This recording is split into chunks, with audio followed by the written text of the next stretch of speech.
Gue kenal seseorang gajinya 15 juta per bulan, tapi anehnya dia selalu nunggu gajian.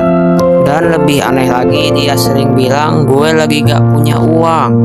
Awalnya gue mikir, ini orang bercanda. Masa iya gaji 15 juta tapi gak punya uang? Sampai akhirnya gue mulai perhatiin hidup dia. Setiap bulan tanggal muda dia hidup enak banget. Makan di luar, nongkrong, beli barang, semua kelihatan santai. Tapi masuk tanggal 20 ke atas mulai berubah. Dia jadi lebih hemat, bahkan kadang minjem uang. Yang bikin gue makin heran, setiap kali gajinya naik, hidupnya gak pernah berubah jadi lebih tenang. Justru makin stres karena tiap kenaikan gaji dia juga naikin level hidupnya. Dulu naik motor, sekarang kredit mobil. Dulu makan biasa, sekarang harus kafe.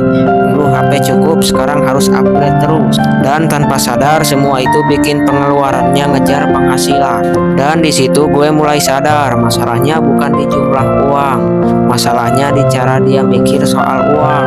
Ini persis banget yang dibahas di buku The Psychology of Money.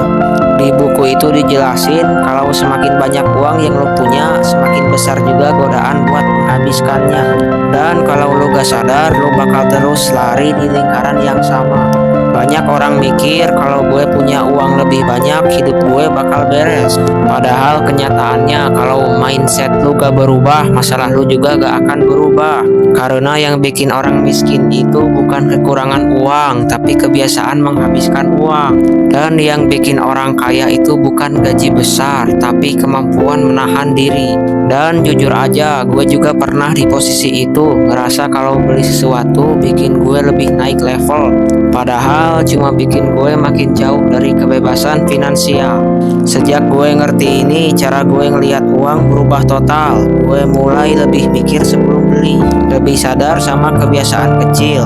Dan semua itu gue dapat dari satu buku ini.